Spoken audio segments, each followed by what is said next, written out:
So you're on step one, and we are going to create or rename a folder in OneDrive. We are going to open up Microsoft OneDrive, but in order to keep this lesson 1.2 open at the same time, we're going to have to hold down Control and use a left click. We're not going to do that yet. This is just instructions. So when we hold down Control and we left click, it will allow us to open up OneDrive to open in a new tab while this does not close. So we're going to have a new tab added.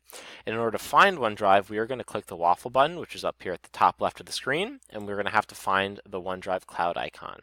So next, it's going to ask us, go to OneDrive. So in order to do that, we are going to hold down the control button and click on OneDrive so that OneDrive over here opens up and we have both open at the same time. I'm now going to split my screen. In order to do that, I'm going to hit the restore button.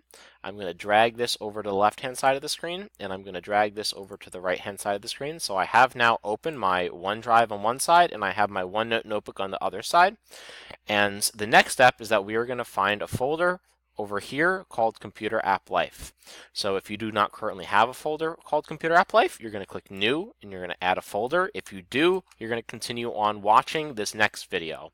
Lastly, if the screen is too small on the left or too small on the right or too large, you can hold down Control and hold the minus key, and that will resize the whole screen so you will be able to see more of it. So you can work nice and neatly on the OneNote notebook on this side while also working in the OneDrive on this side. If you need the screen to be bigger, hold down Control and hit the plus key on your keyboard. So it's a nice way, as your vocab list says, to increase, decrease screen size to readjust what you're looking at. And that's it.